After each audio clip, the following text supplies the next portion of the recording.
There is nothing wrong with your YouTube player. Do not attempt to adjust the picture. I am now in control. I control the horizontal and the vertical. I can delude your image with a lot of cute cat pictures and the same old tired meme you've seen on the internet reused over and over again and beyond. For the next hour or so, however long this ends up being, I will control everything that you see and hear. Unless, of course, you turn off the video or, look away from your screen, but whatever. You are about to experience the awe and mystery that reaches from the deepest inner minds to a review of The Outer Limits.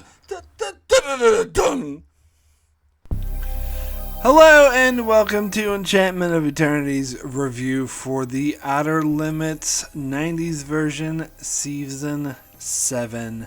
This video is part of a series of videos where I cover every single episode of the 90's The Outer Limits, one season at a time. In this video, I will cover Season 7 of The Outer Limits, which did in fact come out in 2001, not the 90's. The last couple episodes are 2002, but I still called the 90's version for clarification. So, here I am at the final season of The Outer Limits, finally. Now, it's funny because I had always had this impression that Season 7 of The Outer Limits was not good. I didn't know until recently which seasons actually were aired on the Sci-Fi Channel, but I assume whichever seasons were, it wasn't good and it completely lost quality when it moved from Showtime to the Sci-Fi Channel.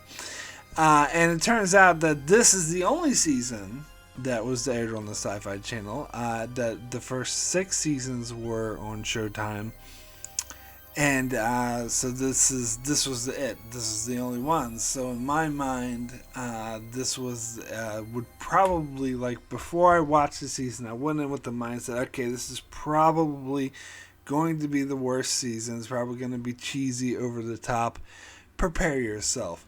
And the reason why I felt this way was because I'd seen a couple episodes from the season and I didn't like them. And I didn't think they were good. And it seemed a lot cheesier than what I had thought of The Outer Limits. Now, as I discussed in earlier videos when I covered the first 6 seasons of The Outer Limits, I had a very different view of The Outer Limits before actually sitting down this year to watch the entire series from start to finish, because I hadn't seen the entire series. In fact, as I learned, I probably saw less than 25% of it, so I'd barely scratched the surface of the show, which I wasn't aware of just how much I was missing.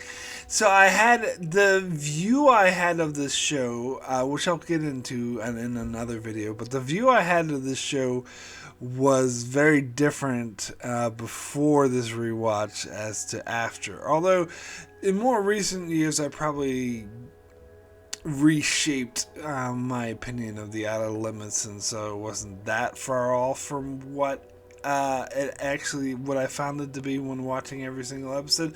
But when I was a teenager, when this first started in the 90's, I thought of this as a really sort of pristine, high quality, amazing, scary sci-fi show. And so in the early 2010s, maybe 2011, 2012, around that era, I had access to season 6 and 7 of The Outer Limits. It was on the streaming service that I had when I lived in New Zealand.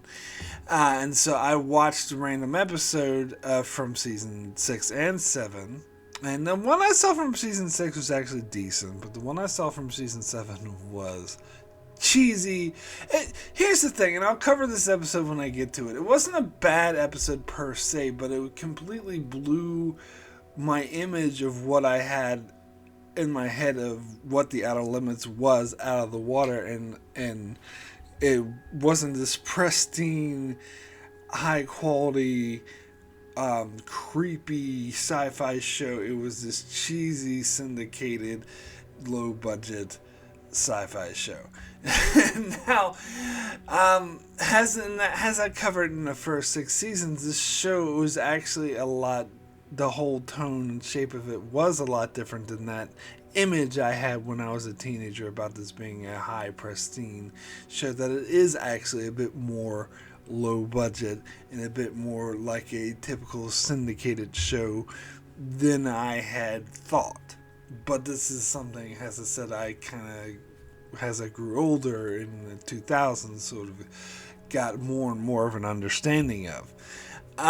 And to be fair, there are still some episodes, some great episodes that do come off as like high quality, pristine.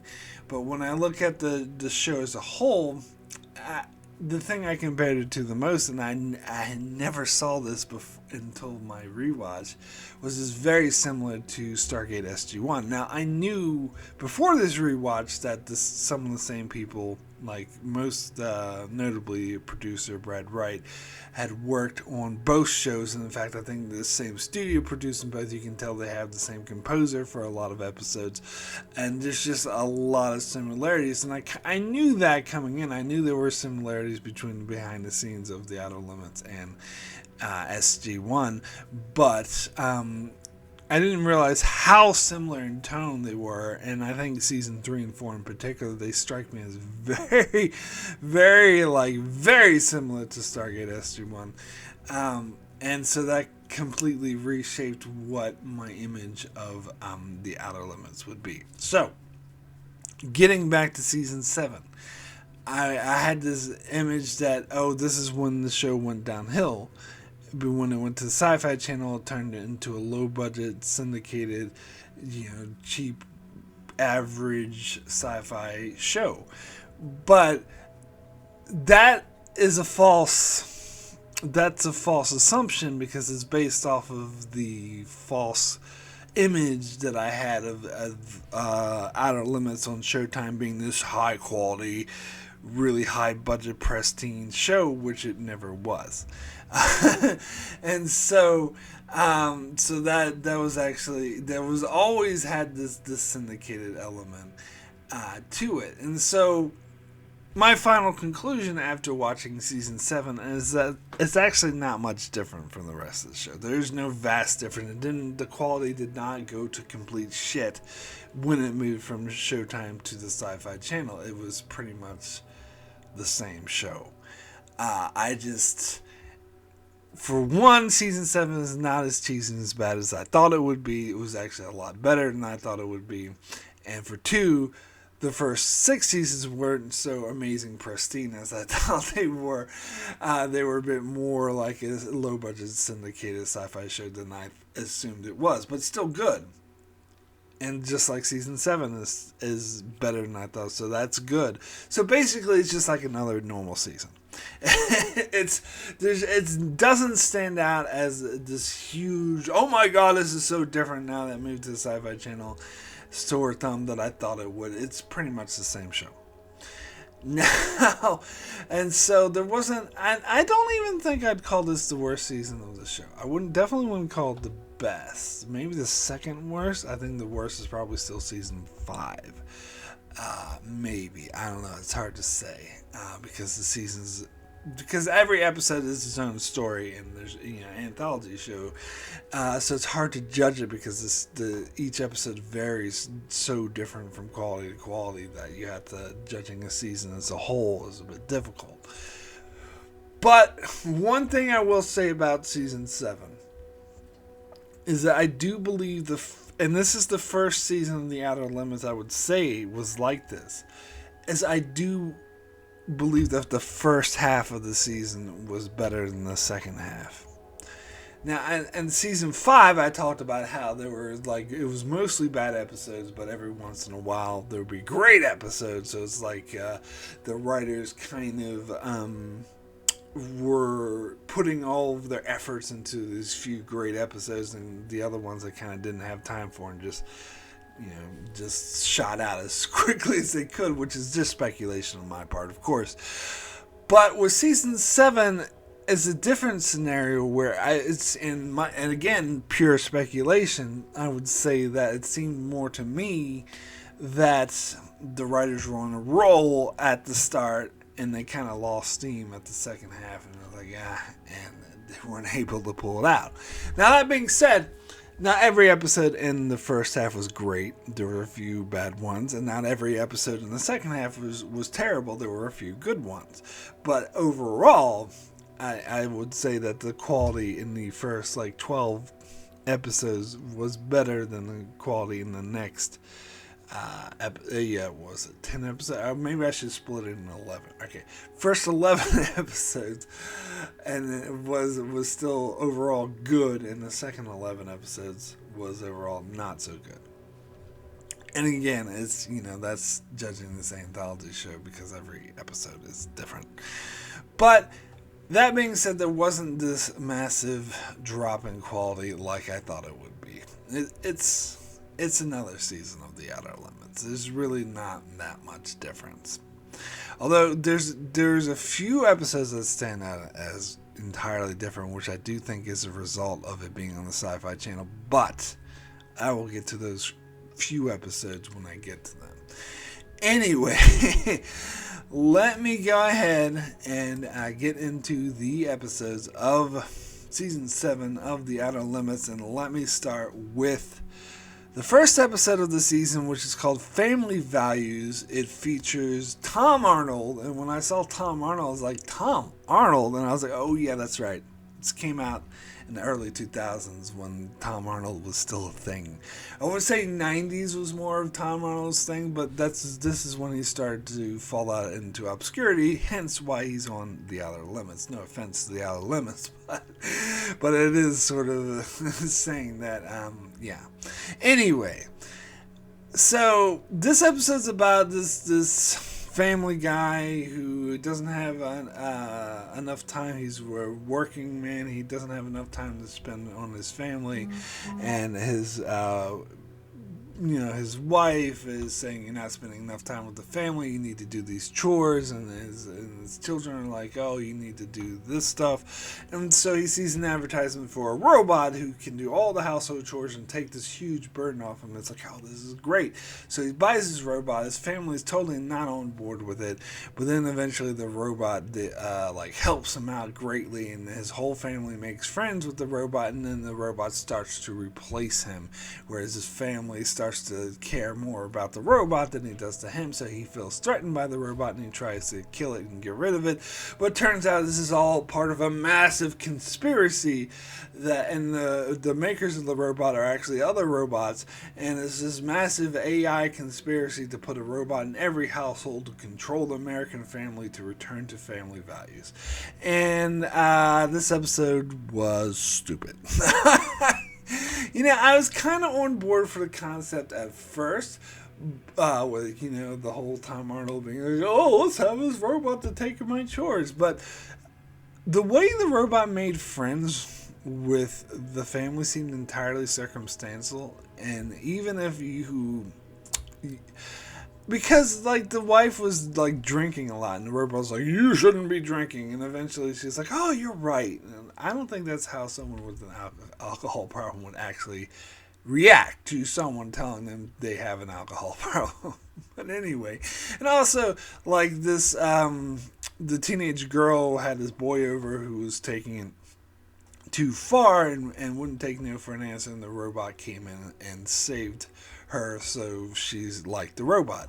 But again, that's circumstantial. That had to be the right circumstance for that robot to actually ingratiate himself to the teenage girl.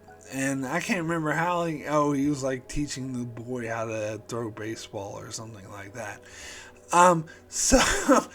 But we're supposed to believe by the end of the episode that every single family, the same thing with this robot's happening to every single family that's taking over. It seems to me that I mean, maybe I could buy this happening to this one family, that the circumstances just happen to line up perfectly to ingratiate itself, but it being like the norm, where it happens to every single family everywhere, I don't buy that. And plus, I'm sorry, but I think the whole thing is so silly, the reveal at the end where the robot is like, taking over the families. Oh, the robots are taking over. It's a robot invasion apocalypse because they're going to control every household.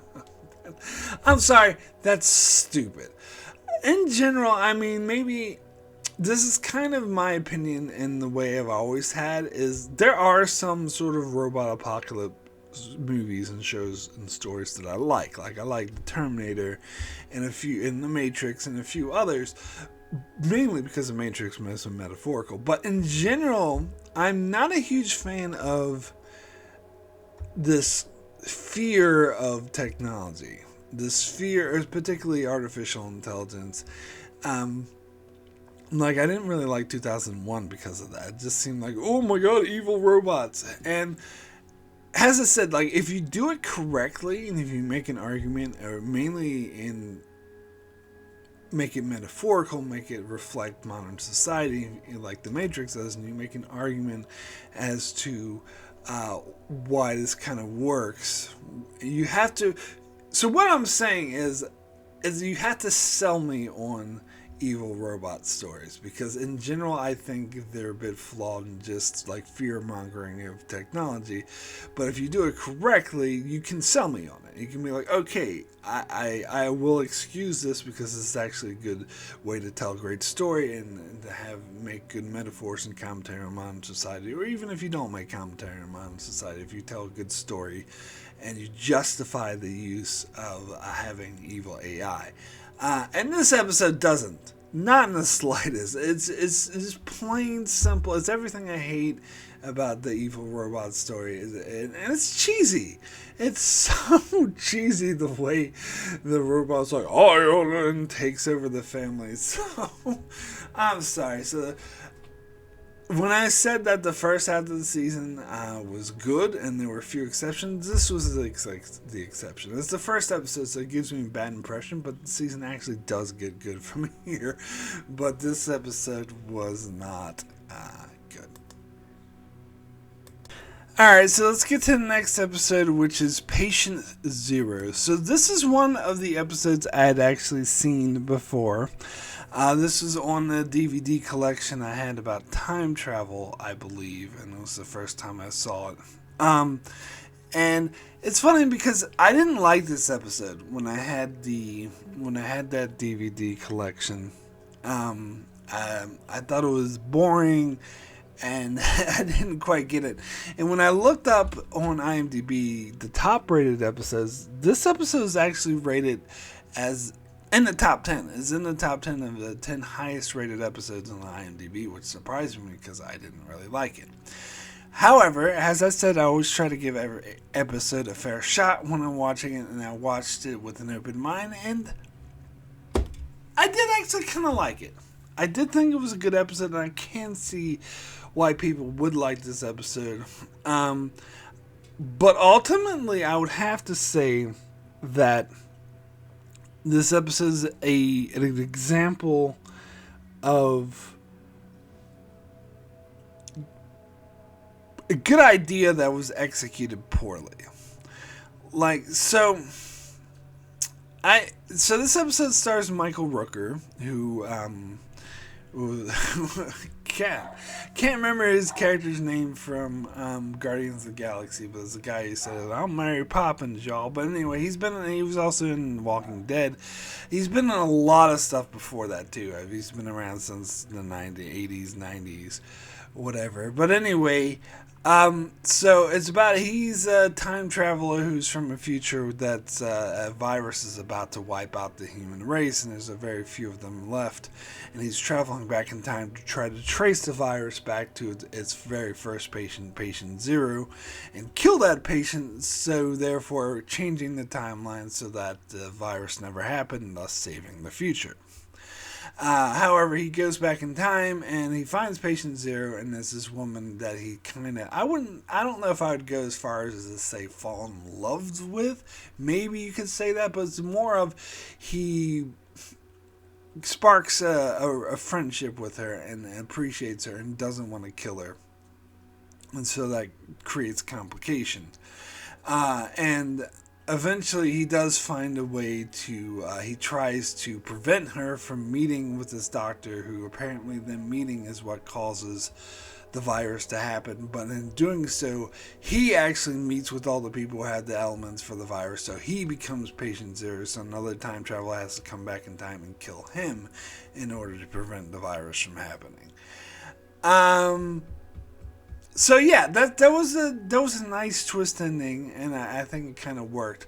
So I would ultimately say that I do like this episode because it was an interesting concept. It was executed interestingly. It kept me, engaged. However, I still wouldn't say this episode's great. And as much as I do love Michael Rooker, and I think he's a really great actor, but I think he's one of those actors who only works in certain roles. He usually plays an asshole or a creep. And so I feel like he was really miscast here. Because and maybe it's also part of the writing too, but I didn't buy his relationship with, I can't remember the woman's name, but the patient zero, who he sparked a relationship with. It seemed really artificial and fake, and that the only reason these two would continue talking to each other and being around each other is because the plot requires it to happen. It didn't seem natural. It didn't seem like realistic. And it's funny because, as I said, this is one of the episodes that were on the DVDs, and on those DVDs they had behind the scenes, special edition interviews with the actors and whatnot. And they had an interview with the actress who played the patient zero in this episode. I remember her saying, she was like, oh, if it was me personally, I would never let Michael Rooker into my house. He's a scary looking man, but I guess the character I'm playing is a lot more accepting of people. But here's the thing, I don't buy that.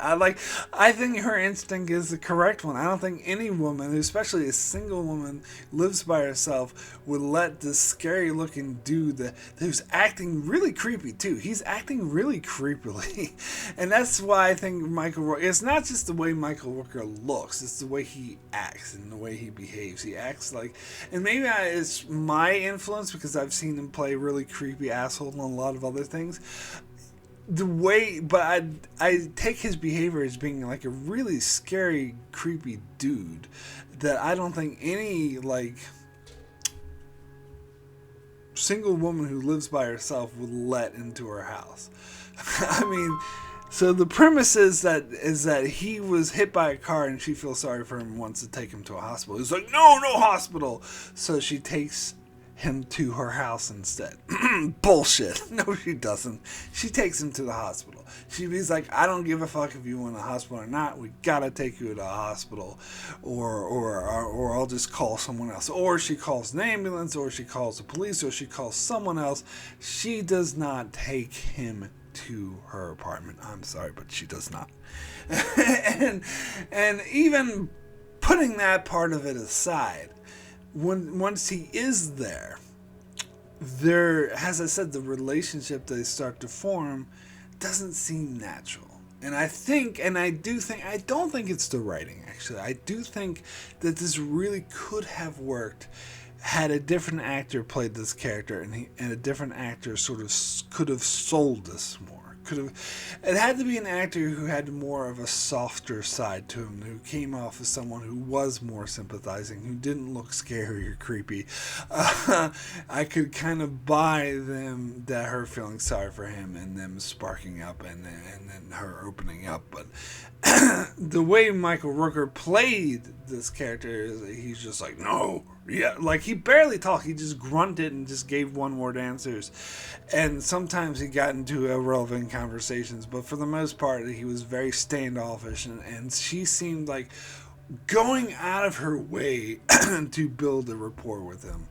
And also, it seemed one-sided. And again, I don't think that's the writing. I think it's the way that he portrayed this character. So again, Michael Rooker is a great actor, but he was totally miscast. And so that kind of puts a damper on the whole. And I think that's why I didn't like it at first, because it was just hard for me to buy this whole relationship, and that is basically what the whole episode hinges on. It hinges on the relationship between these two characters, because his sort of, I don't want to use the word love, maybe admiration is a better word, but his caring about this other woman is what creates the dilemma, because he's sent back in time to kill patient zero to prevent this virus from happening, but he doesn't do it because of the rapport he establishes with this woman, and the woman, of course, has to establish a rapport with him for him, because he's just grunting and trying not to. Like, the whole point is he's sent to kill her, so he's trying not to establish a rapport with her. So you need an actor who could sell that, who comes off as really sympathetic, and someone that you would want to sort of build a rapport with. But the way Rooker plays it, he's no, it doesn't work for me. But as I said, it's a really interesting concept, and I do think it's a powerful ending. I just think it could have been executed better, personally. Anyway, we'll get into the next episode, which is called A New Life.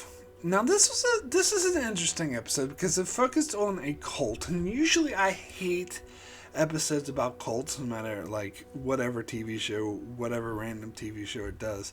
I tend to steer. I just don't find it a very interesting subject. I suppose it's just one I never was interested in, or never studied, or never related to personally. So I was a bit skeptical coming into this episode. I was like, okay, so it's about this religious cult. They go on the bus and they go live in the woods, and they live separate from society, and they follow this charismatic David Koresh type cult leader. And so it all seemed like, simple by the numbers. But then I actually found it very interesting. I guess I'll just jump to the twist ending, which is, so one of the most devout followers sees their cult leader, like, being beamed away, and I think they even see that he's like an alien. So he freaks out, he tries to run away, and he like hits a barrier, and eventually he's called up by the cult member, who brings him back to the cult and says, oh, he's a heretic, let's burn him. And so they want to burn him at the stake, and then his best friend is like, helps him escape, and he gets to the transporter thingy, and he beams up, and he finds a whole bunch of people who look exactly like the priest. There's like dozens of them surrounding him, and he's like, what the hell is going on? And of course, this is kind of the James Bond villain expounding exposition just so the audience understands what's going on. But why would they tell him this right before killing him? I don't know. But they explain that they're not actually on Earth anymore, that they're aliens that transported them, so that forest they live in is just like a bubble on a ship, and that's why he hit a barrier. And that transporting them to another planet is going to take them like 500 years or something to get there. And basically, these priests are just merchants, and they're selling slaves, and they want to enslave the humans. And they said that they studied humanity and said that they had an adverse reaction to slavery, but however, you convince them that if you convince humanity they're not slaves, and there's certain avenues, particularly religion is what they're getting at here, to get people to voluntarily give up their free will and become slaves. And they said that after like however many generations, by the time they get to the planet, they will like fully, like gradually turn them into just a bunch of mindless slaves. Now, I love the commentary that this episode makes, how particularly cults, to be fair, it's not religion in general, but particularly these hard cults, but I would say could apply a bit more loosely to religion in general, is a great way to control people. And I've always said that. That's always been my philosophy. I'm not against whatever anyone's personal beliefs, what they want to believe in is fine, but it seems like as a social phenomenon, religion has been used often to get people, to get people to do what you want, basically. And I don't want to get into modern examples because I don't want to get too political here, but let's just say I think this is a very powerful message that I was like totally on board with when they revealed it.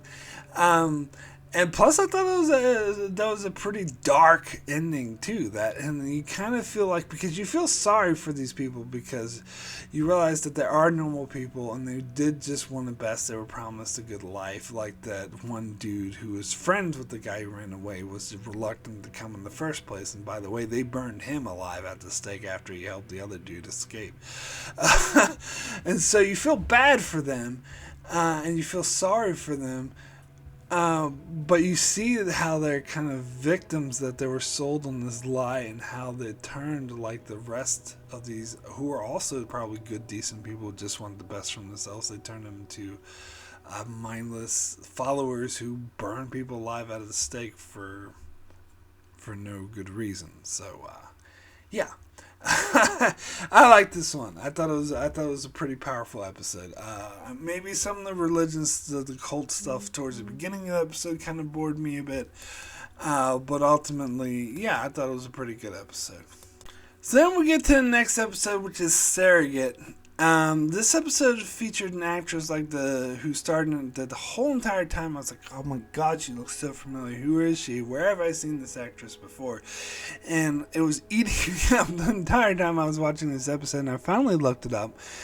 And apparently the only movie I recognized her from was the Blair Witch Project. That she was the lead role, played the lead role in the Blair Witch Project. And I was like, oh yes, and now I can't think about this episode without thinking of it as the Blair Witch Project lady episode. But anyway, so this episode's about these women who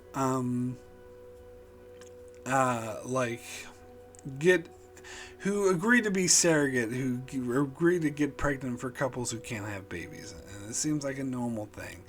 And the doctor, comes in and he's being all nice, but then it starts more and more creepy and eerie shit just happening. They start having nightmares. Weird shit keeps happening. Then the detective comes who claims that something shady's going on, that no babies are actually being born, that this is a scam, that they're in danger, and it just keeps escalating and escalating. And so at first, I didn't care for this episode that much at first because it was kind of boring. I felt like it took a long time to get to the point. And I guess I'll just say right now what the twist ending is. And the twist ending was that these were aliens in the hospital, and they weren't impregnating these women with babies. They were putting an alien inside their bodies that was basically eating them from the inside. And eventually, once they quote unquote gave birth, the alien basically just took over their body. And so the person who they were is dead, and the alien now controlled their body.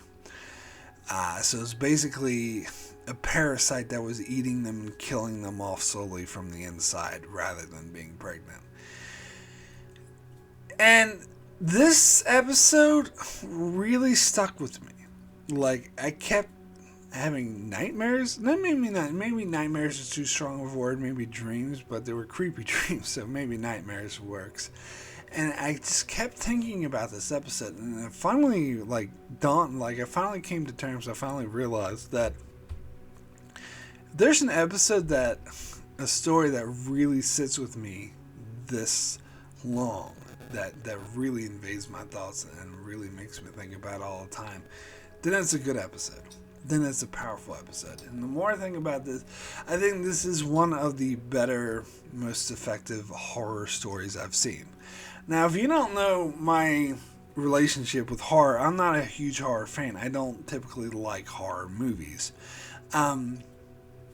In fact, like most of the stereotypical horror movies, like, you know, Friday the 13th, Nightmare on Elm Street, Saw, or any of those other crack conjuring bullshit, I don't care for it. I really do not like it. However, there are some... Most horror movies that I do like are more creepy than they are scary. Like, I don't care about a monster going around killing teenagers. I don't care about, like, a gory slasher, torture porn, people getting killed in horrible ways. It really doesn't interest me. But movies that are more like thriller-esque, I should say, that are there, which is kind of why I kind of like the Blair Witch Project. Although I didn't think it was great, but it was okay. As that ones that could really like creep you out, rather than like one of my favorite horror movies is 1408, the haunted hotel room based off of Stephen King thing with John Cusack and Samuel L. Jackson, because it was creepy. And I think I realized that this episode actually did a really good job of doing that. And so I dare say it is the best horror episode of The Outer Limits. The Outer Limits has done a lot of horror episodes. A lot of it times it sort of airs on more creepy or like ironic, the dun dun dun type ending. But sometimes it does horror, and usually those are my least favorite episodes, to be honest. Like, because it usually comes off as cheesy horror-esque.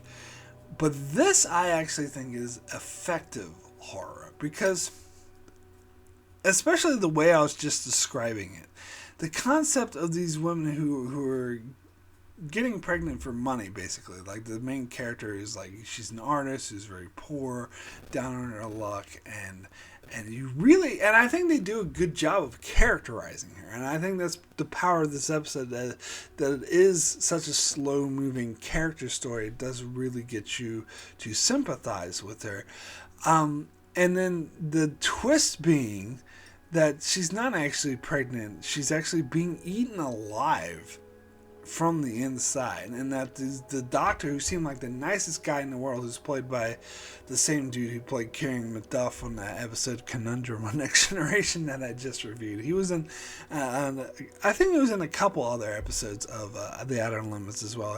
I know he was in that one with Brent Spiner, the Especially My Lord episode. The deprogrammers, that's what I call it. But anyway, so he played like the doctor who's like the nicest guy in the world. Oh yeah, we're here for you. Here's a support group. We're gonna help you. But he's an alien who's implanting another alien that's eating her from the inside. That is a very terrifying, creepy concept, I must say. And I think the way that they did slowly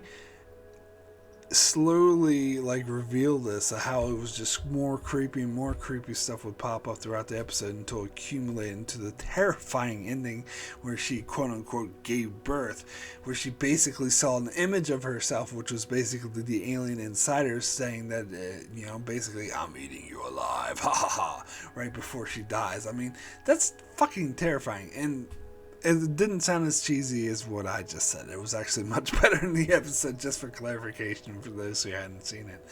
And god damn.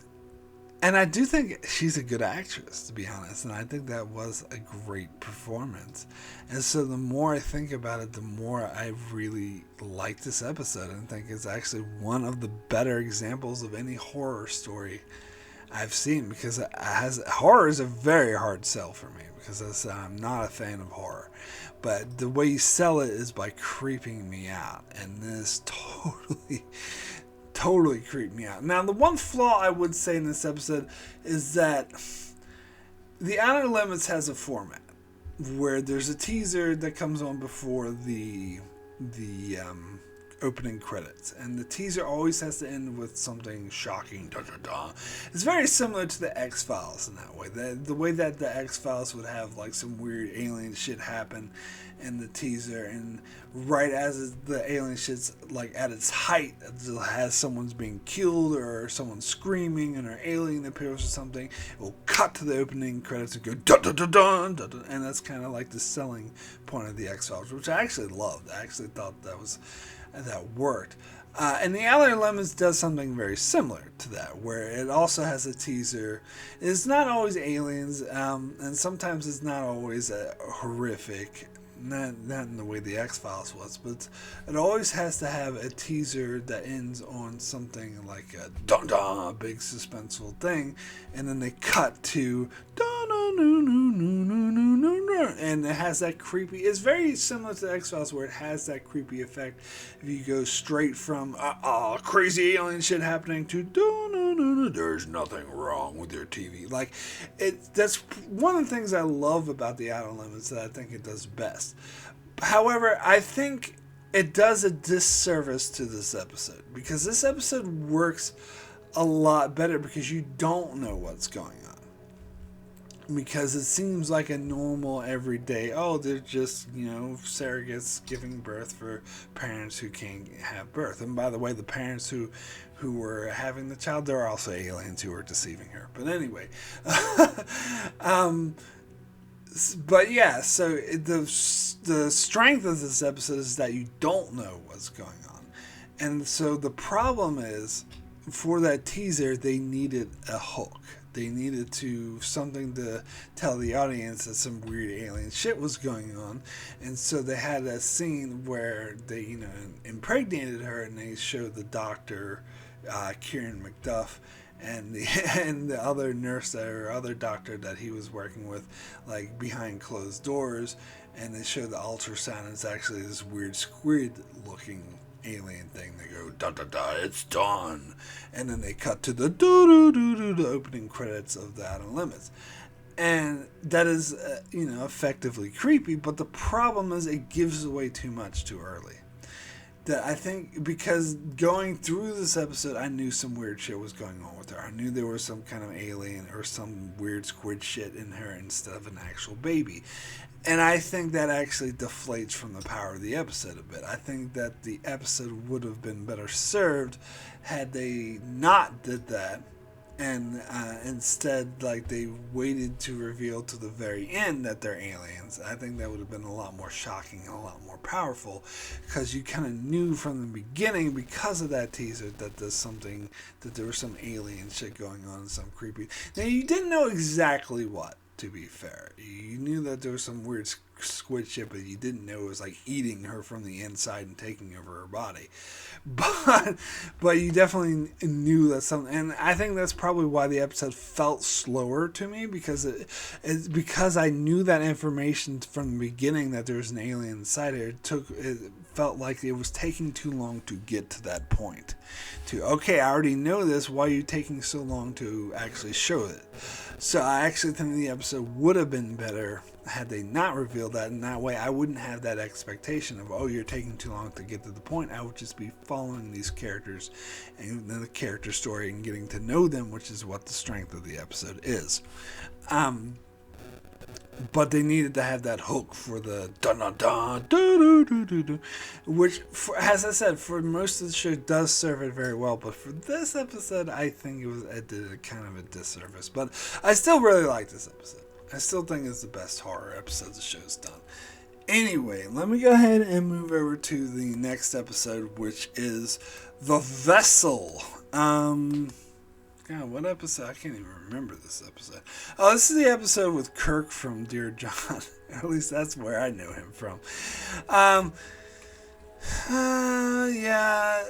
This episode was okay. It was kind of boring. It was alright. It was about this guy, a writer who goes into space, and he gets taken over by an alien, and when he returns to Earth, he doesn't know he has like these healing powers, like he walks out of a fire, and he starts to realize that his body is being cohabitated by an alien. However, this is a friendly alien, or at least not hostile. I don't know, maybe friendly is too strong of a word, but the alien was like trapped, and this is the only way it could survive was by co-inhabiting this dude's body.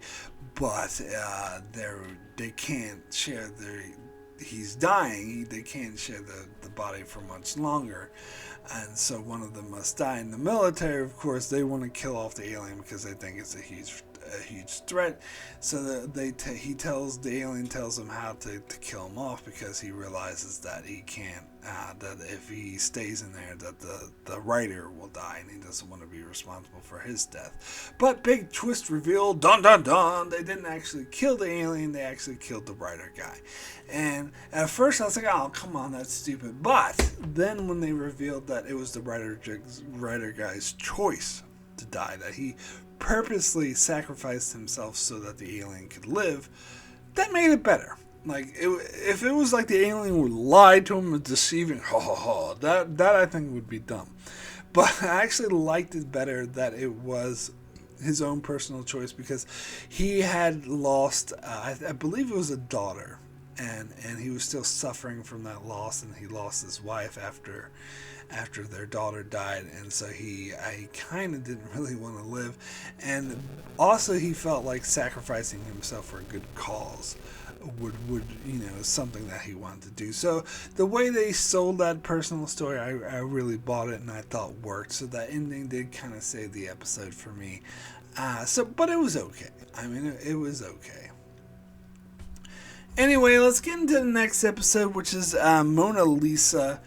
Alright, so now I gotta preemptively talk about a concept that I almost talked about in my teaser.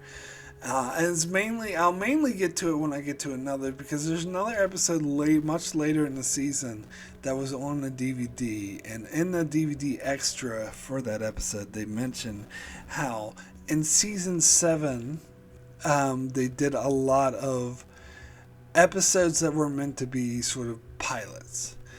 That they were trying to, I guess they knew this was the last season of the show, and so they were trying to sell Sci-Fi Channel on doing a new show. And I think there's 4 episodes I can pick out. Like, there's the one that was on the DVD, I know for sure, because they said that. And there's another one that's freaking obvious, which I'll get to later, that's too obvious. But I think this may be another one. Now, this is the one I'm actually least certain about. Okay, so Mona Lisa's episode about an android who was designed as like this hot, like honeypot assassin. You know, it was a hot woman who would be like a prostitute or have sex with these rich or politicians or people that the CIA or whatever, insert government agency here, wants to assassinate. And so she was, just an android meant to assassinate people, but she starts to grow her own intelligence and consciousness and realizes she doesn't want to be an assassin. So she breaks free, and she forms a friendship with the lead actress who's in Total Recall. God, what's her name? I've seen her in several things. She's a pretty decent actress. God, what is her name? She was also, what's that movie she was in? Rachel Tickerton, I believe is how you call it. Falling Down, yes, she was also in Falling Down. I liked her in that. But anyway, so she forms a friendship with her when she's like a car thief or whatever, but she had her daughter was stolen away from her by her ex-husband, and so the android goes off with her to help her find her daughter. And meanwhile, like, the government agency is like trying desperately to recapture this android, and they have a couple encounters with them, but eventually she's able to reunite with the daughter, but the android has to sort of sacrifice itself in order for Rachel, whatever her character is, in order for her to escape with her daughter, and she does. But the android is like, they're playing a computer virus or something on the android, so it's about to die, so it leaves itself, it stays behind so that the government agencies will just get the android, and so that Rachel and her friends can get away, can get away without having to deal with the evil government agents. So that was it. Yeah. So it was a decent story. I liked it. I thought it was a decent episode. I thought it worked. Now it's funny because when I watched this for this rewatch right now, which is the first time I've seen this episode, I forgot about the whole micropilot thing, and just subconsciously I was thinking, this seems like it could be a pilot for its own show. And it wasn't until later when I got to the episode that was on the DVD that I was like, oh yeah, that's right, they were doing pilots in this season, so that's what it was probably intended to be. And so that's probably why instinctually that's what I thought about this episode before even intellectually realizing that was in fact that was the case. But this, to be fair, this episode did have a finite ending, which is why I think this is the least obvious of the micropilots. But, shows can always find some weird sci-fi excuse for, to keep the story going. Like the android could gain consciousness again and escape the government agents again and find Rachel's character, or maybe go off on her own adventures and be like a kung fu traveling the land type thing and meeting different people. So it did, even though it had a finite ending, it did feel kind of like a pilot to me, but it wasn't too invasive. But I'll revisit this subject a bit more as we go. But but the episode itself was good. It was a good, decent episode. I liked it. All right, so then we get into the next episode, which is called Replica.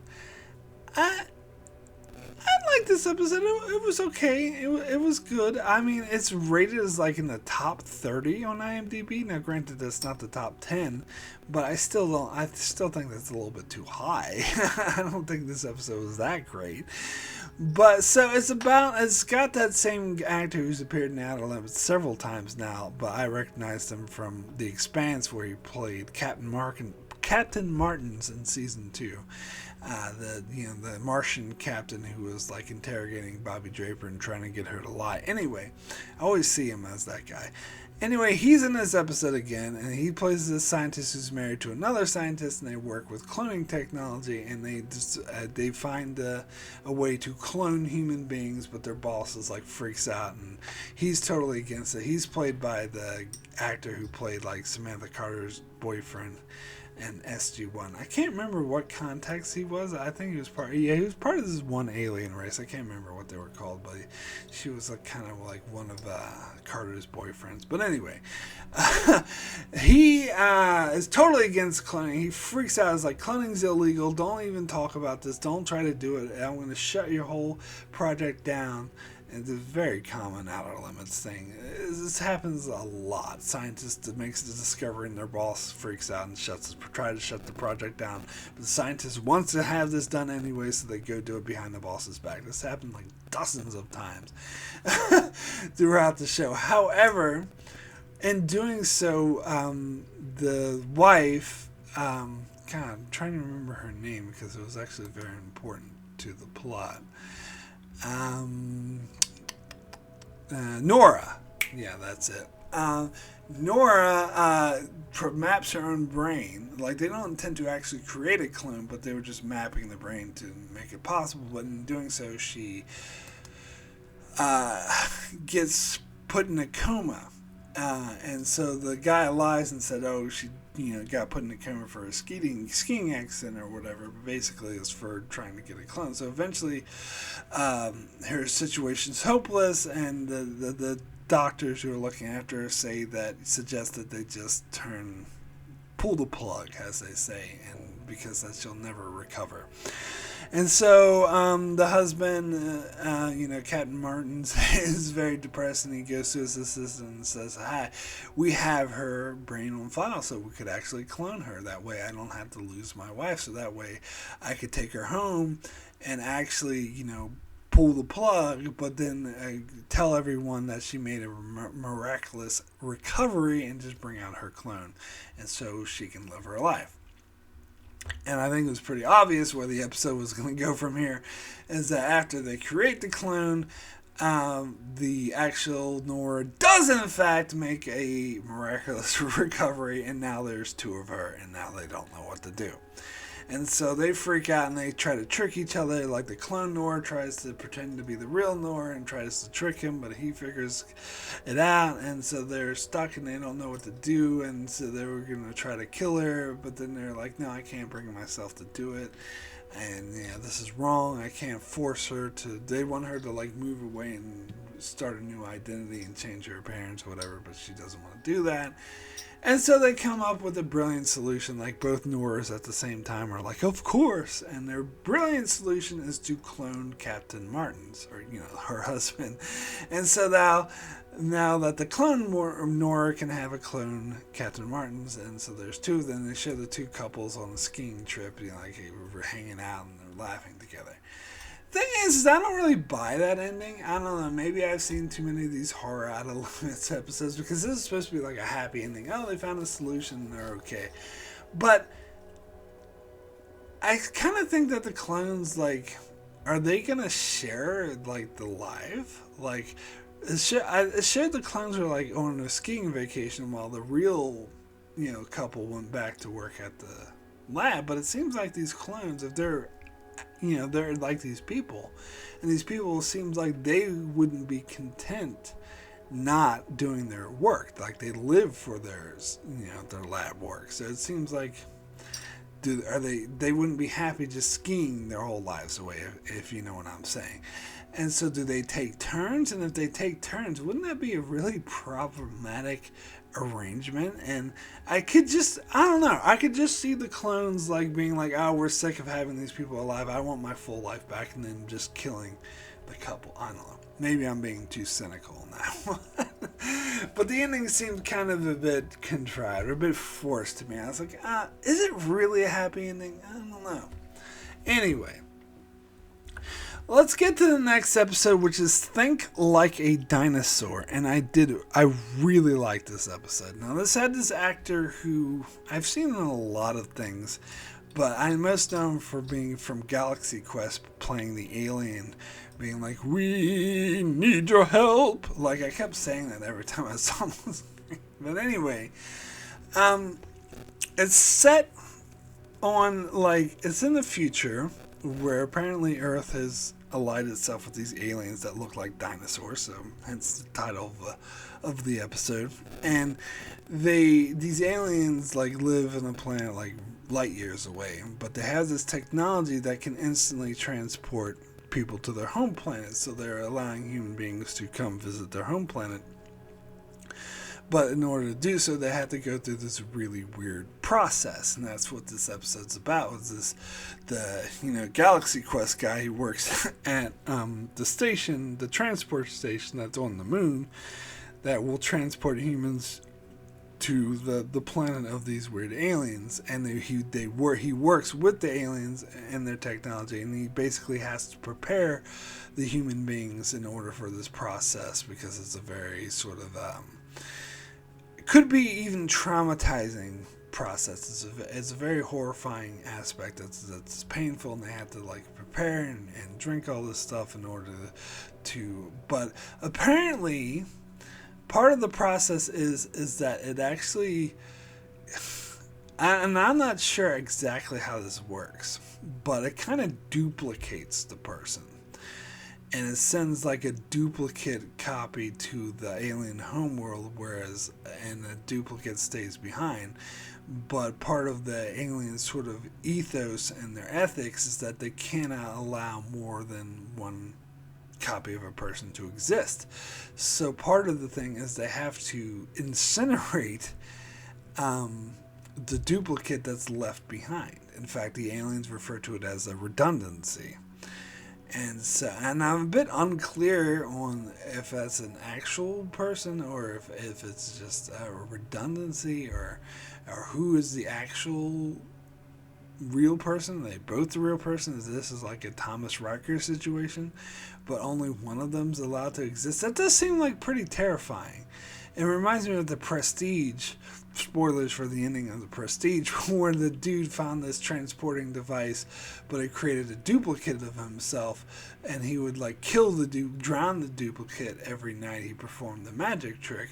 And so he would say like it was terrifying for him every night to go into that machine because he never knew which one he could be. Would he be the guy who comes out alive, or would he be the guy who drowns? And I kind of feel that's that same philosophy you want to apply to this situation. It's terrifying. But anyway, so the episode's about this woman who goes to undergo this process, and the Galaxy Quest guy is like, he's a human there who helps people prepare and whatnot, and he kind of befriends her. And so he sends her off to do the transport thing, but it doesn't seem to work. Like something goes wrong, and the aliens think that it didn't work, and so she awakes still there, and she's terrified, and she doesn't want to, and she's like traumatized by the event. And they try to figure out what went wrong, but then the aliens like figure out that nothing actually went wrong, and she did transport to their homeworld. Therefore, the woman who woke up and is terrified and they're cuddling is a redundancy, and the aliens insist that she be terminated immediately. Now, the aliens aren't evil, but they're kind of, I would say, Vulcan-like, kind of. They're more of like just rational, straight thinking. They don't really have emotions, so they just see it in scientific equations. They just like, oh, that's a redundancy that needs to be eliminated. And of course, the Galaxy Quest guy doesn't want to do it because he doesn't want to murder this person who doesn't want to be murdered. But this other guy, other humans there, tries to talk sense to him, being like, look, because if they refuse to do it, then the aliens will shut down the whole program and refuse humans to go to their planet, and they'll lose relations. So it's a huge stakes because it would prove that the humans are too irrational. In fact, the more I think about it, the more I realize these dinosaurs are Vulcans. But anyway, it's very similar to Enterprise. But anyway, so the other dude there is really pissed off and upset and is trying to convince the Galaxy Quest guy to kill this woman. And so he tries to trick her to go back into the machine, saying, oh, we're going to transport you to the world. Really, they're just going to incinerate her. But the alien dinosaurs is not very good at pretending, and it makes it very kind of clear that to her that she's going to be killed. So she of course freaks out, and she eventually like attacks him, and she pleads for her life, and he agrees to help her escape, and he even attacks the other dude and starts to help her escape. But I think he changes his mind because he realizes, because Earth is kind of like overpopulated or whatever, and suffering from disease, so without these aliens' help, they're all doomed. And so he realized that if I believe he still has a daughter, and that if he does this, then he'll be dooming his own daughter. And so he tricks her into going at the airlock, saying there's a ship coming, but there's not, and he just suffocates her. And it's a really horrific experience for him.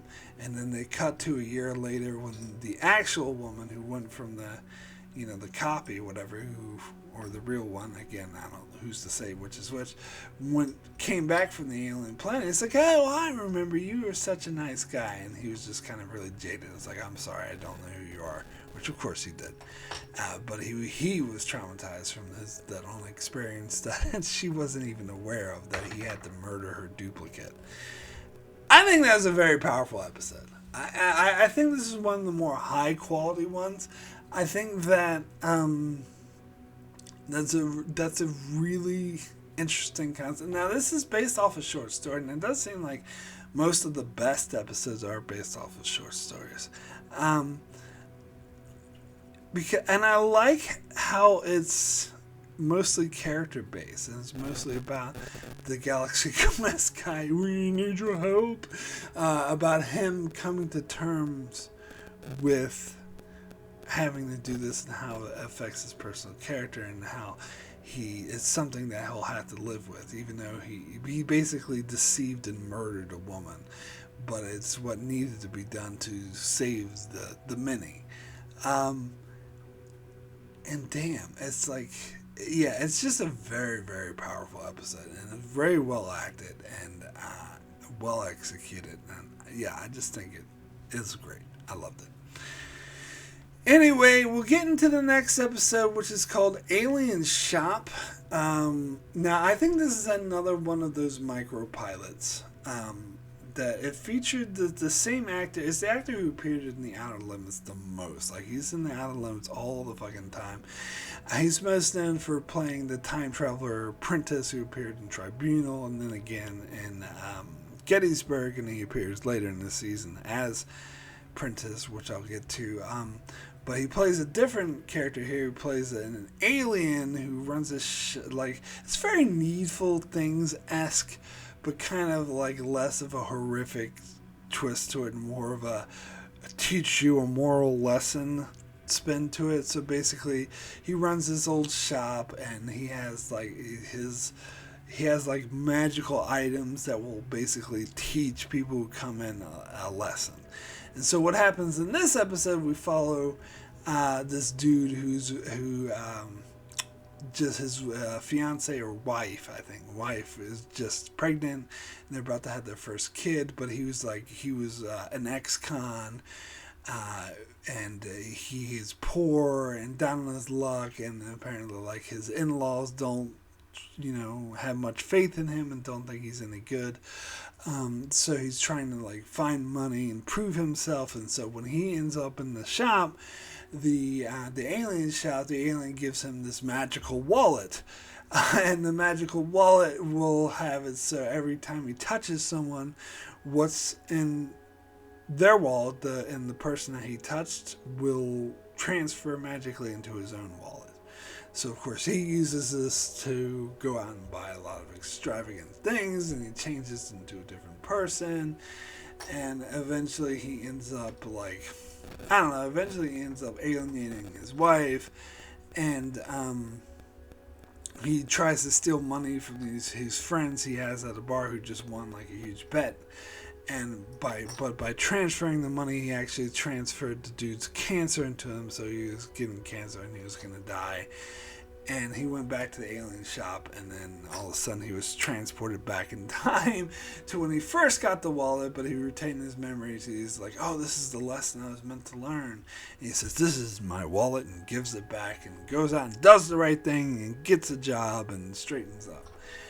It's a bit cheesy moralizing for me, if I'm going to be honest. I mean, and honestly, I think it would have been more interesting if the wallet was actually magical, if the money just appeared out of nowhere. The fact that he's actually just steals money from the people he touches, it's just like another form of pickpocketing. I mean, he might as well just pickpocket. It just makes it easy for him to pickpocket, and it seems like people would still be able to figure, especially if he does it to people he knows, they'd be able to figure out that this guy is stealing their money. I mean, how they do it probably isn't the much concerned about the fact that it's obvious he's stealing their money.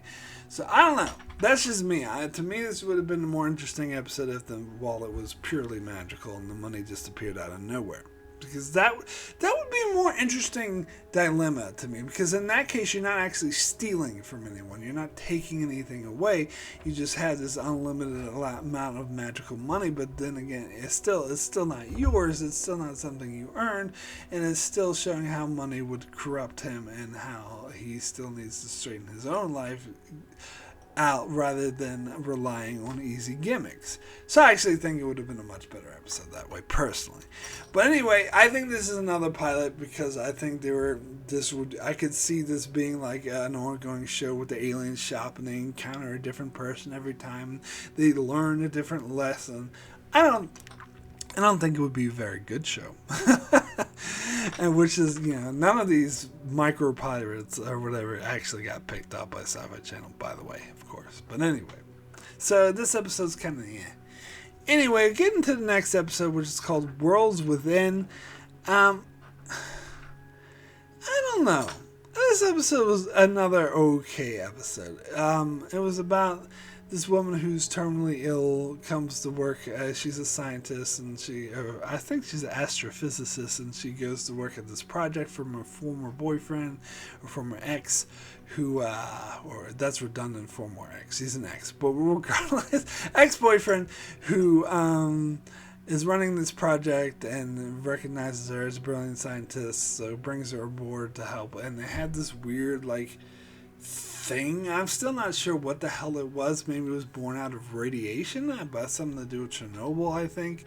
It was this weird thing that has, like, that can create tachyons, which is seemed to be, that's in Star Trek, but here it seems to be only theoretical. So the fact that it has, like, real life tachyons that can emit is a huge thing. So they try to use it in order to control the tachyons, which would be an infinite energy source. However, they think that the weird thing isn't really, it's alive in the sense that a plant's alive, but it doesn't have any intelligent thought, or not even as intelligent as an animal. It's just breathing. It doesn't really actually have any sort of brain activity. But the terminally ill woman starts to experience these psychic flashes, and she realizes that it's actually a young boy who's trapped in another dimension, and that she needs to save him, and that no one else believes her. And the boss, who's played by the cigarette smoking man, by the way. As soon as I saw the cigarette smoking man, I was like, he's going to be the bad guy, because you don't hire the cigarette smoking man unless you're going to have him play the bad guy. So at the end, of course, the boss tries to shut down the project again. We've seen this a billion times. Tries to shut down the project, and she has to go rogue, and he tries to stop, and of course he's the bad guy. It's the cigarette smoking man. But anyway, so eventually she does manage to break through to the other dimension and save the little boy's life. And by doing so, she undoes time, where all those events she experienced never happened, and she goes back in time to at the start, and that the weird thing just disappears, and no one knows where it went, because she saved the boy's life. Yeah, as I said, it's okay. I mean, it's a bit cheesy for me, but it wasn't bad. It was fine. Speaking of bad, let's get to the next episode, which is called In the Blood. Now, I saw this, I looked it up on IMDb, and it was one of the lowest rated episodes. I think it was in the bottom 10. And I was like, really? Could this really be that bad? Answer, yes. The acting was horrendous. It's funny how some Outer Limits episodes have such great acting, like that Think Like a Dinosaur episode. It's like, oh, amazing acting. And then you got other episodes where it seems like this is a low-budget B movie with a lot of stiff, hi, blah, blah, blah. Now, and the concept, and the character, the way it was written was so cheesy, too, and over the top. Maybe this was a Micropilot, too. I don't even know. But anyway, it's about this couple. The woman's apparently has Navajo descent, and her and her husband are scientists, and they go to work on a spaceship, and they try to discover fluidic space. Now I'm thinking of Voyager. They discover some other dimension that they can use to travel outside the solar system, because in this stage you haven't traveled outside the solar system, and because you can't break the light barrier. But they found this subspace-esque system that they could go through and come out the other side and be a billion light years away, so that allow them to explore the galaxy. And so they're exploring this subsystem, but in doing so, she starts to make a lot of analogies to the weird shit they find in this space to the human body, and she starts to realize that this is the universe is alive, and this is the blood system of the universe. And they tried to bring in sort of Navajo beliefs about how the earth is alive, and these rivers are its blood, and how this is actually the same concept, but with the universe, and that this subspace is alive. And so if they try to fuck with it and use it to travel, they're going to infect it, and it could end up killing off the entire universe. Now the captain's this a guy who's a bit of an idiot. He doesn't really believe her, so she has to defy orders or whatnot, and blah blah blah blah. And I don't even remember what happens, because this episode was so dumb and boring. I just wanted it to be over with. And mainly because it was the writing was horrific, the acting was horrific, everything about this episode was just not good. Anyway, sticking with that theme, let's get into the next episode, which is called Flower Child. Now, this was an episode I had seen this episode before because it was on the DVD for the Sex and Science Fiction, and this is part of the reason why I didn't think season 7 was going to be good, because of this episode, which sucked. I talked before about Surrogates being like a really great horror story. This is an example of the exact type of horror stories that I think suck. Now, part of me did think it was a little creepy, but there's too much wrong with this for me to sort of go with the creepiness of the episode. Okay, so it's about this alien who's like, it's a flower and it comes to Earth and this old woman's like, oh, look at you, flower, and starts, gardener who's touching it, but then the flower like eats her alive and consumes her body and forms this really, really hot chick who just wants to screw any guy.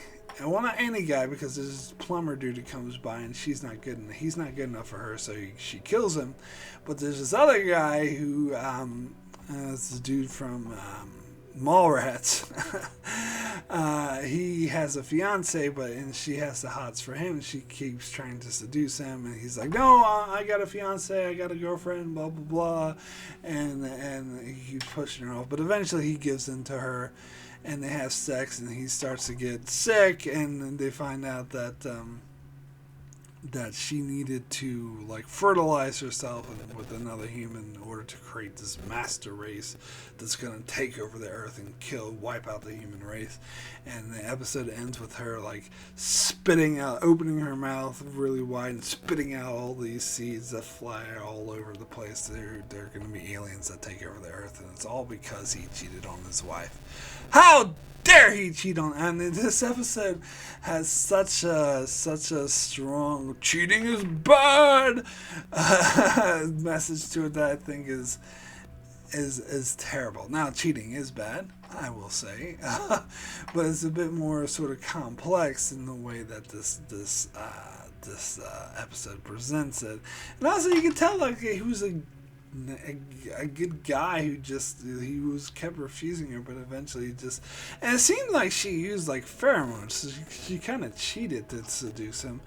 And yeah, but the episode still paints it off like it's all his fault that the human race is going to be wiped out because he couldn't keep it in his pants. I think that's stupid. I'm sorry. I do really think that is dumb. It's just moralized, and I don't get why the plan happened to make a hot chick, and why this weird alien happened to know enough, like it knew English and it knew enough about the culture in order to blend in, even though she was acting very weird and out of place, and these people were being kind of dumb for not realizing it, but she still knew like stuff like rent and I don't know, like she knew basic things. Like, how did she learn these things? I don't know. It's just the whole episode it's terrible. I don't like it.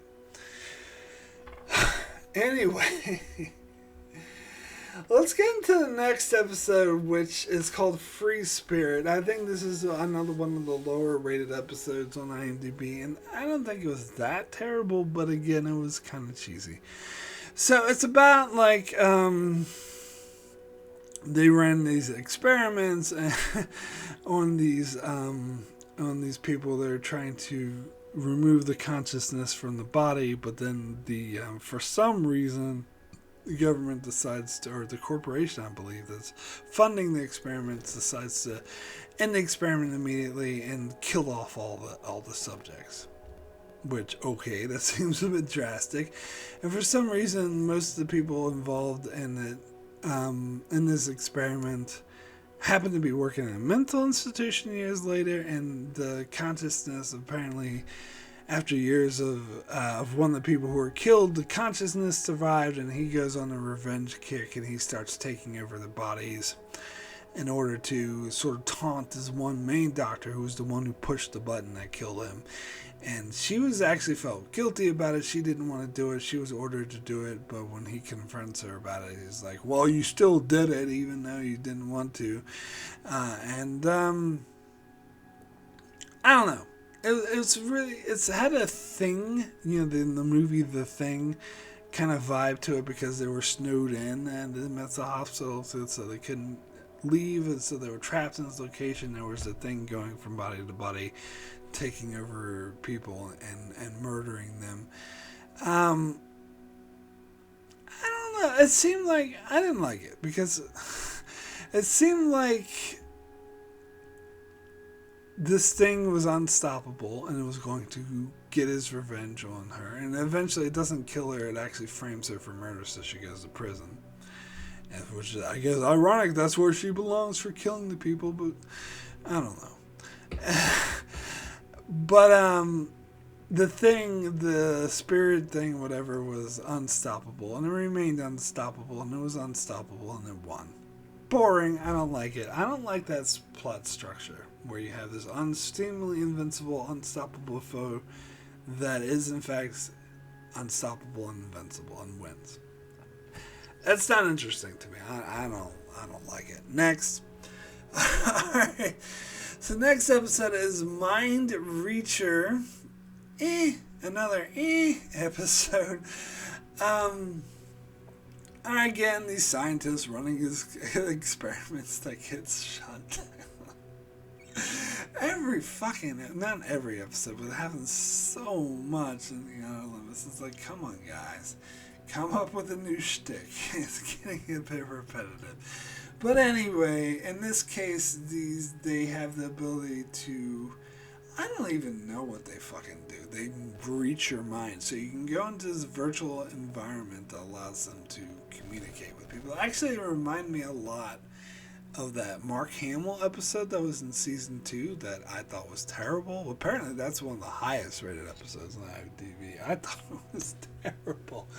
But anyway, so it reminded me of that same concept, because I think they also had a technology that was supposed to reach comatose people. But I guess this is less for comatose people, more for psychiatric use, because one of the main scientists involved was a psychiatrist, or the main character of this episode, I should say, was. But anyway, her boyfriend gets comatose from being in this project, so they try to shut the whole project down, and she was working close with this, the daughter of the guy who's funding the project, because she was having psychiatric problems and hearing voices. She was being, schizophrenic or whatever, so she was trying to use that technology to heal her, but the whole project got shut down, so she went rogue and somehow implanted technology in herself, so every time she touched someone, she could reach their mind or whatever, and she ended up discovering that the girl she was helping was actually not schizophrenic, that she was just being poisoned by her nanny, who was doing it so she could keep her job or whatever. And it was a big Scooby-Doo reveal. It was a bit cheesy. And then she meets some random homeless person whom she uses her mind-reaching powers to save, and so he's healed as well. I almost think this could be one of those micropilots too, but I'm less sure about this one. I don't know. Maybe it was. I don't know. But anyway, it's not the worst episode ever, but it's kind of alright, whatever. Next episode, now this is the one I was talking about before that it was on the DVD, so I'd seen it before, and this is the one where they mentioned was assuredly, most definitely a micropilot, and this is when they mentioned that they did several micropilots throughout season 7 to try to get Sci-Fi Channel to pick up their damn show, but of course they wouldn't. Now, I remember this from the DVD of not liking it very much, and maybe it's because it was a micropilot. And this episode does feel very strongly about a pilot. By the way, the name of the episode is Time to Time. It's Prentice appears once again, and he's like the leader of this band of time travels.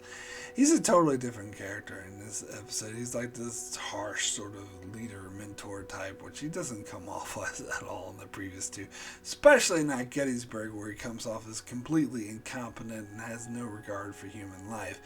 But anyway, not talking about that episode anymore. But anyway, so it's about like a merry band of time travelers in the future who like time travel to set things right, and they go on missions or whatnot. And this episode is about this one dude from that group who's trying to recruit this woman from 1989 who dies in a car accident, and he tries to recruit her into their band. So he like beams her out to the future like seconds before her car crashes, and she's very disbelieved. She doesn't believe it, and she's like, take me back. And he's like, well, if I take you back, you're gonna die immediately. And she's like, oh, whatever, blah blah blah blah.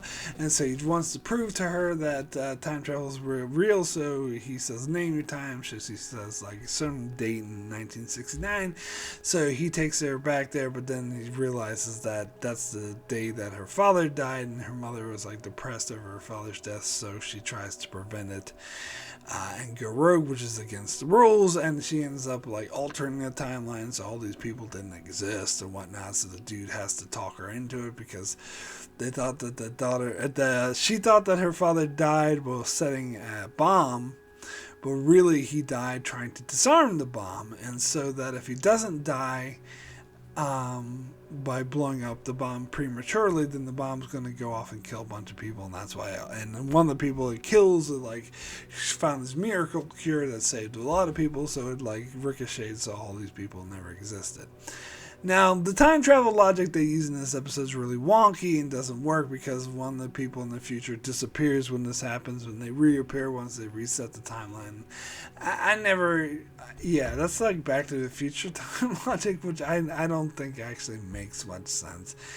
But I actually liked this episode more than I remember liking it. I guess I was thrown off by, because this one, like, more than the others, maybe not the most, there's one that's worse, but this one's like the second worst as far as being obviously a micropilot, where it does seem like it kind of reminds me of like Assignment Earth from the original series, which was all of Gene Roddenberry's way of trying to pitch another show to NBC, which didn't work. I can't think of any other example where this actually worked. Now, you might be like, oh, there's been spin-offs like The Simpsons from the Tracy Ullman show, or like Frasier or whatever, but no, those are spin-offs. That's different than having like a whole episode that's supposed to be a pilot for another show. Like, I can't think of an example of that. Well, actually, to be fair, the only examples of that I can think of are in this season and the Assignment Earth. Maybe someone knows of any other examples, but none of those actually, it doesn't seem like that actually works. It seems like they should just ask for an actual pilot instead of trying to slip one into an existing show. That's just me. And actually, I gotta be honest, I'm partly disappointed that this didn't become a show. Not that I think it would be a great show, but because it seems incomplete. It seems like it is the first episode of the series, but it's not. This is all we get. And so it seems incomplete. It seems like, because it seems like they're setting up. It's like if I ever were to watch a pilot from a show that wasn't picked up and all it had was the pilot, it would seem incomplete because it's meant to be a pilot. And that's what this seems like to me. This is what this feels like. So even though I do like this episode, because I think the whole thing about her coming to terms with letting her father die in order to save the timeline, and she actually did have a positive effect on her mother because she got her younger self to praise her more or whatever, that was nice. So as a standalone episode, I do like it, but it's not a standalone episode because it's so obviously setting up for other things that never going to happen. Anyway, let's get to the next episode, which is called Abduction. I like this episode. It's another really high concept episode. It's these random teenagers in a high school who are just walking in a busy high school. All of a sudden, everyone disappears, and the high school's empty, and they're just five of them, I believe, and they're trying to figure out what the hell's going on. But then an alien appears and says, "You're part of it. You've been abducted, and you're part of an experiment where all of you have to vote." And by he gives them like till 3 o'clock, so it's like 3 o'clock high or whatever. So we'll give you into this time. You have to decide. All of you together have to vote on who's going to die. One of you is definitely going to die. You have no say on that. And they're like, "Well, what if we don't vote for anyone?" He's like, "Well, then you all die." And so the episode is like them debating about who's going to die. You had like the jock. You got the cheerleader. You got the nerdy kid. And you have the religious girl who's D from Battlestar Galactica plays her. The other character from Battlestar Galactica was in the actress, I should say, was in the previous episode. The one who plays the Boomer, that's her name, who is the Cylon. She was in the previous episode, and this episode has D. But anyway, so you got the nerdy guy, you got the jock, you got the cheerleader, you got the religious girl, and you have like the loner stoner type who doesn't want anything to do with anyone. And so it's kind of like, it was interesting. I like that dynamic, this scene. And they said, oh, this seemed to be at random. But for me, it wasn't random. It seems like they were picking like the different types of people. But later in the episode, when they revealed that the loner guy, who was being a total asshole to everyone, happened to have a gun in his backpack, I'm like, I picked it up immediately. It's like, okay, I know what's going on here. This is a message about school shootings, and he's going to be a school shooter, and he's going to kill those other people, so that's why the alien abducted them, to teach him a lesson so that he wouldn't kill the other people. And that's exactly what it turned out to be. However, I did still kind of like it. I did like how they got there, because at the end, when the alien asked everyone to vote, everyone refused to vote, and he's like, "So you vote for everyone to die?" And then everyone refused to vote except for when they got to the loner guy. He was like, "I vote for the religious girl." And so they kill her, and everyone's freaked out, and that's when they find out that he had the gun in his backpack, and he had like the yearbook with their pictures circled, so he was planning on killing them and all that. But then eventually, like, the alien says that he did it to teach him a lesson, and they beam them back to Earth, and the religious girl's actually fine.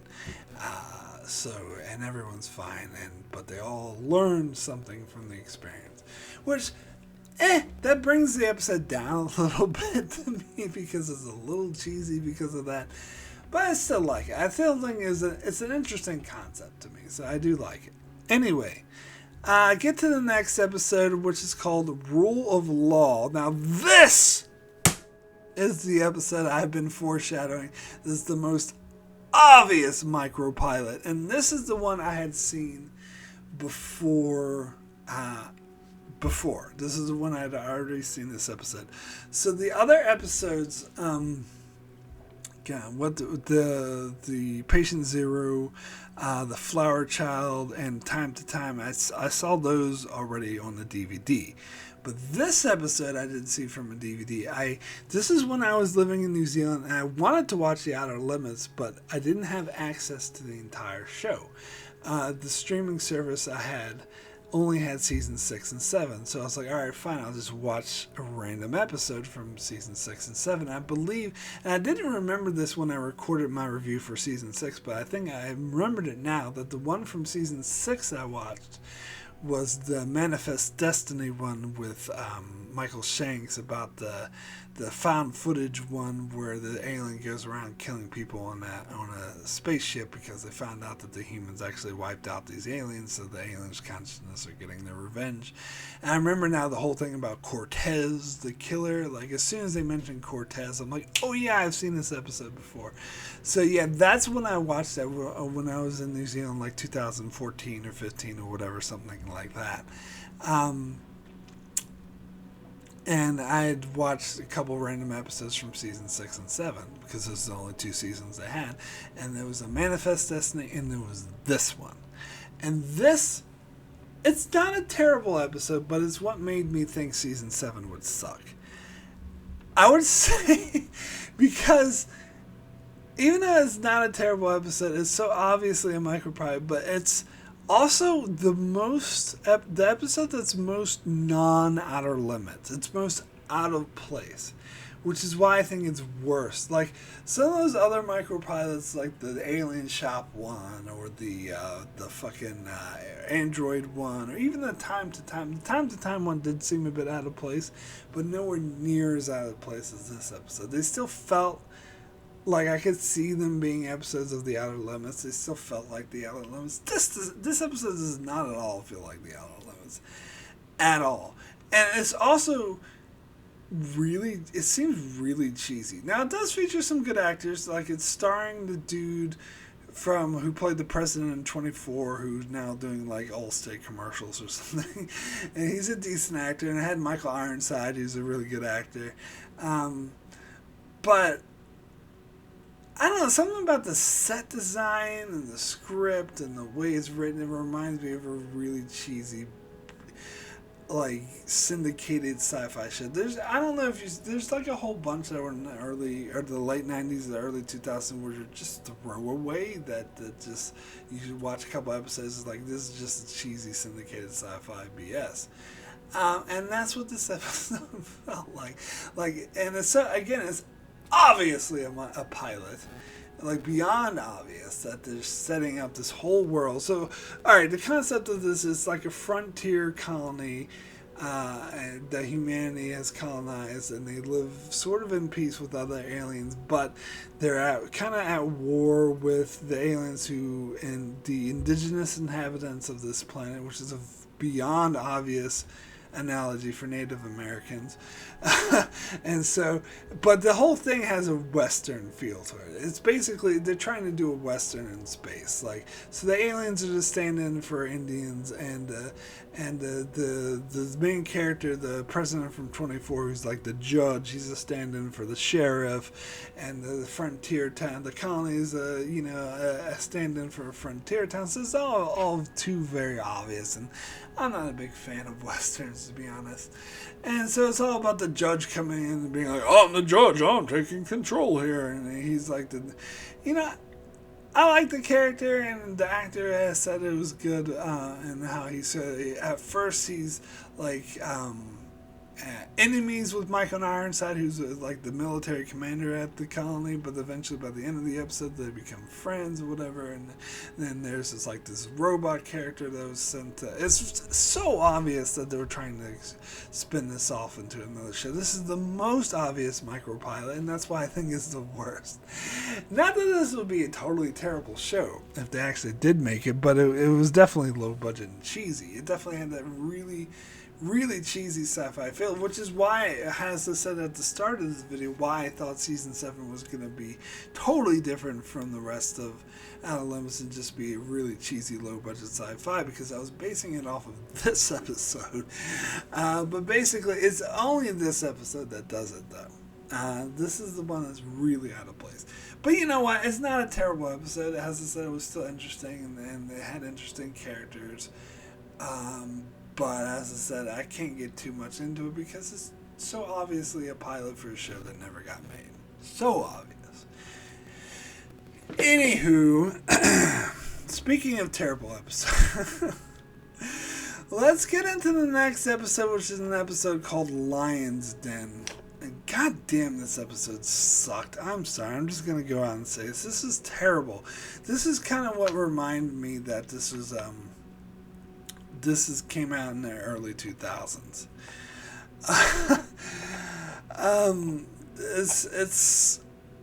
It had that cheesy quality of like the Step Up or whatever, those cheesy high school crap that came out in the 2000s that I absolutely hate. So, and it's barely even science fiction. Like, so it's about a wrestling team who at high school that's sucking. And this dude, the dude from Dark Matter, who was also in 24, he's been in a lot of things. But anyway, he shows up with, he must be a Canadian actor. But anyway, he shows up with this medicine with this drug and says that it would enhance the performance of the wrestling team. But the coach is like, no, we can't do drugs. That's cheating. He's like, oh, it's basically just like a herbal supplement. It's just like taking vitamins. It's no big deal. And then it turns them into werewolves. Well, it's supposed to have like a lion DNA or something in it that turns them into lions. But so not only does it like make them win and super addicted to the drug, but it turns them into like monsters that go around killing people to get in their way. That was so stupid. I'm sorry. There's no which way around it. Not only was it cheesy and had that cheesy early 2000s sports movie feel to it, but it also was nonsensical and eventually the son, the young boy who was on the wrestling team, who was the son of the coach, he ends up killing his own father. Because why not? I mean, nah, this episode sucked. Anyway, let's get into the next episode, which is called The Tipping Point. It's a decent episode. This is kind of your, I don't know. I like how it had this really paranoid feel to it because it's about like this guy the people who software engineers or whatever work at this for this really rich tech genius or whatever, and they one by one like they start like finding out like something's really wrong and they're trying to like download the system to invade it and then they get killed, but right before they die they say something to the next person to indicate that something's wrong, and eventually follow the main character as he tries to uncover that apparently this tech wizard is trying to create an artificial intelligence that controls like all computers in the world basically via the internet, and that's the lifeblood of the human beings, and he's doing it so he can gain power or whatnot, and it's like an impossible system that hunts them down and tries to find them, and there's this like hacker called Merlin who is like helping them, but they find out at the end of the reveal that Merlin was his girlfriend all along, which I thought was a stupid reveal. And it kills off anyone who tries to get in their way. Like he tells a detective about what's going on, and they just kill off the detective. He dies in like a car crash or whatever that this AI caused. And the evil AI ends up taking over and taking over the body of the dude, or convincing him to join their side. And then he outs his own girlfriend that the AI kills, and he's like, again, I think that's cheesy. This is a bit stupid. That I don't like the structure of this impossible, invincible thing, and it continues to be impossible, invincible until it wins. I don't find that interesting. So, enough of that episode. I mean, it wasn't terrible, but nah. Maybe this next episode was terrible. It's called Dark Child. Again, it's one of the lowest rated episodes on IMDb. Yeah, at first I was like, no, this is a decent episode. It has Nora Dunn, who I recognize from Saturday Night Live. She's not a really good actor, particularly not in this episode. I think she was terrible in this episode. But anyway, she plays someone who was abducted by aliens as a teenager, and her daughter, and she's starting to get shamed for it because people are finding out about it, and her daughter is like upset. Her daughter makes friends with this like high school teacher who's like really friendly with her and helps reform her or whatever.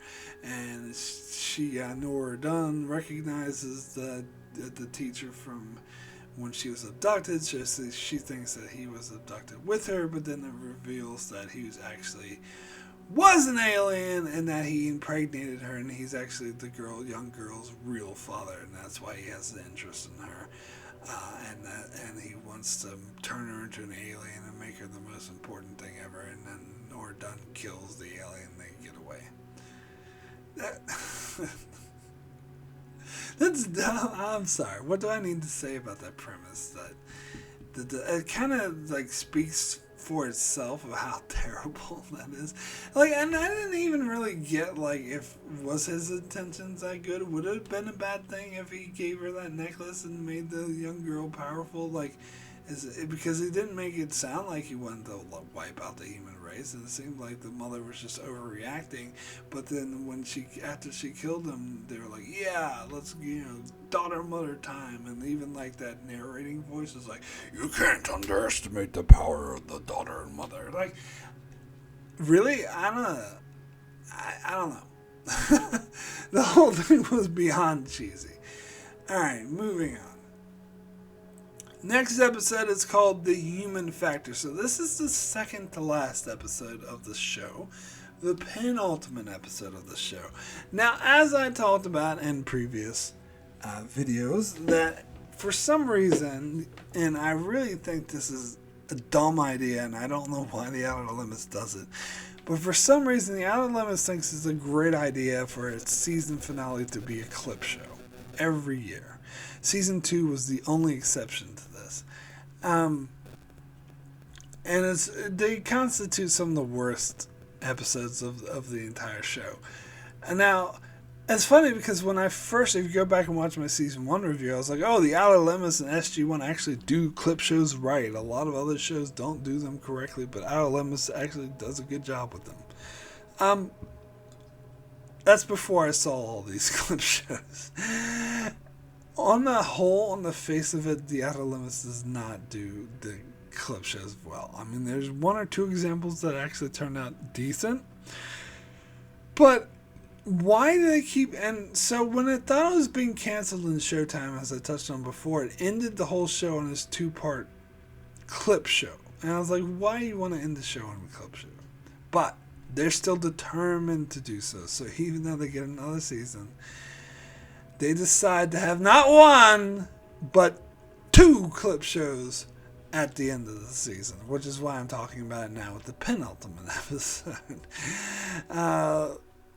Why they thought that would be a good idea is totally beyond me. I mean, you could say they were trying to save money, but particularly this episode, I don't see how they could have saved much money. They still had, like, sets and actors, and it seems like the clips were just there to, like, pad the runtime, basically. Alright, so the episode's called The Human Factor. And to be fair, I actually think this is a good episode. I actually do think this is one of the better clip show episodes. Not saying it's great or anything, but it's decent. But I think the clips were unnecessary. I think the episode would have been better without the clips. Now, so the concept is that they're on Ganymede, and I kept waiting for Bobby Draper to show up, but she never did. But anyway, they're on Ganymede, or Prax. They're on Ganymede, but I do see Tom Paris, because Robert Duncan McNeil, who played Tom Paris, is starring in this episode. And I think he does a good job. I actually kind of liked him better in this episode than I did as Tom Paris, if I'm being honest. Anyway, they're trying to terraform Ganymede, which I was like, why don't they try to terraform Mars or Titan or Europa? Why? It doesn't seem like Ganymede would be that good of a choice, but whatever. So they're trying to colonize Ganymede because there's like a sort of a war conflict between like an Eastern Coalition and a Western Coalition. I can't remember what they call them, but that's basically what they are. And this actually is almost like a direct sequel to the episode Phobos Rising, because they established that there was and I think they used the exact same terminology too, that there was this Eastern and Western coalition. And of course that took place on the Mars moon Phobos, where this conflict arose between the two factions. So I thought it was, and so the first clip they showed was from that episode where it was like, oh, I remember the time. And so I actually thought that worked well. They should have just ended there. All the other clips were unnecessary. But so this is kind of served as a sequel to that. But basically, you find out that the android there decides to kill everyone there and terminate the project because he thinks that the human race is unworthy of is not ready to go to the stars, and that their enemies are trying to, or the leaders are trying to. Or like evil and trying to work against each other.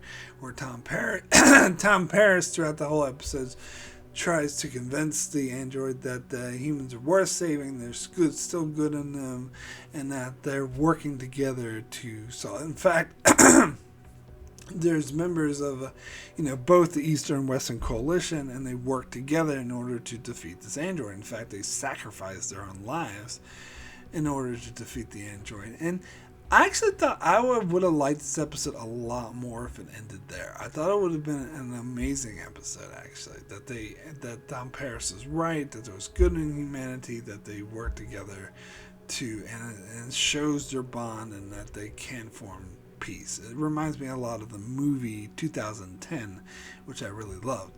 But they didn't end it there. Instead, they had this stupid thing where the president of the Western Coalition, whatever, calls Tom Paris and tells him that the whole Earth has been wiped out and everyone's dead, and there's only a few survivors because they're like, we decided to go to war with the Eastern because fuck them, let's kill them all off. So it proves the android right, and so Tom Paris decides to blow up the station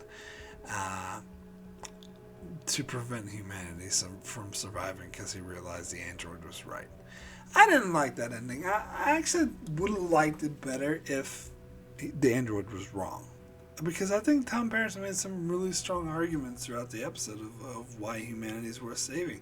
And they kind of just dart all out the window for a hard-to-believe ending that's very sort of outer limits, twist ending.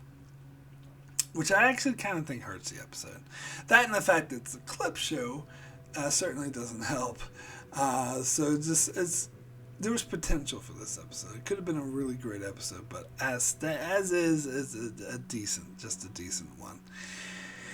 Anywho, then we get to the series finale, the final episode of The Outer Limits, and it's called Human Trials.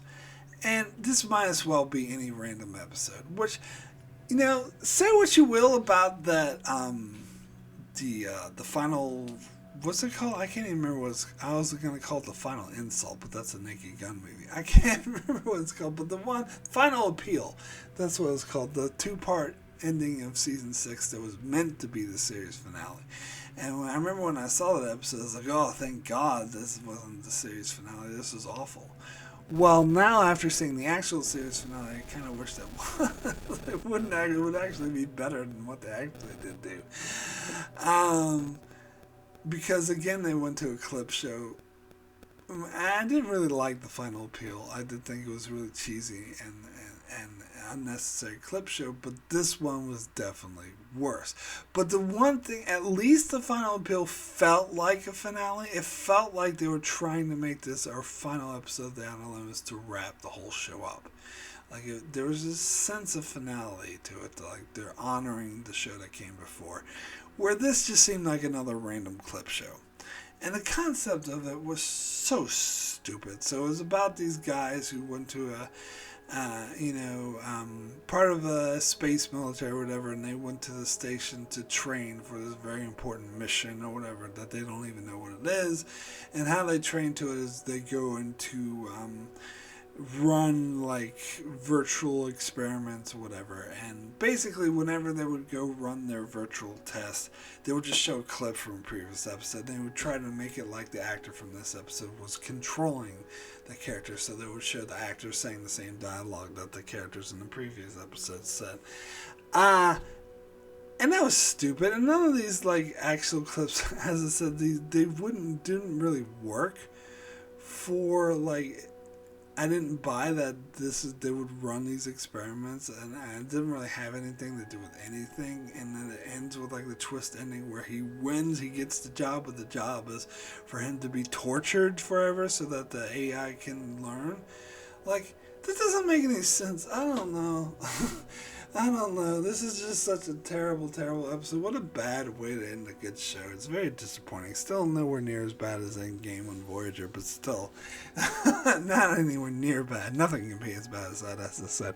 But still, what a disappointment. Anyway, those are all the episodes of Season 7 of The Outer Limits. So, as always, it's time for me to name my favorite and least favorite episodes of The Outer Limits. For my least favorite episodes, I'll start with the family values, the Tom Arnold one with the robots taking over the family, which is stupid.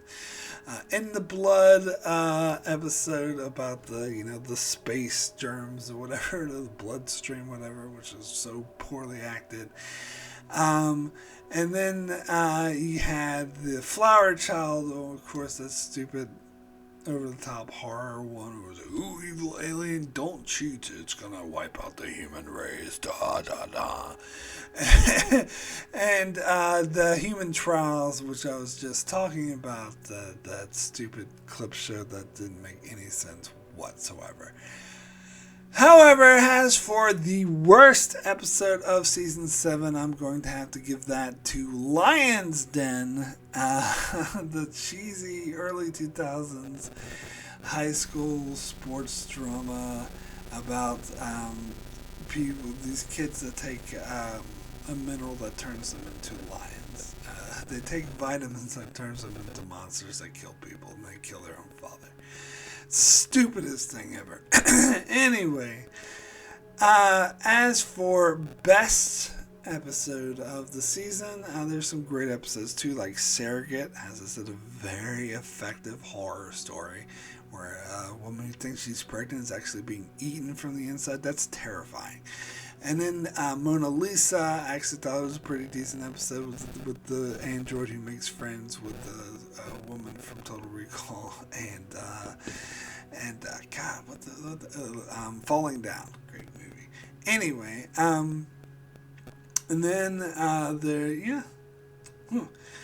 guess there wasn't that as many great episodes this season as I thought, but the best episode of the season is definitely Think Like a Dinosaur.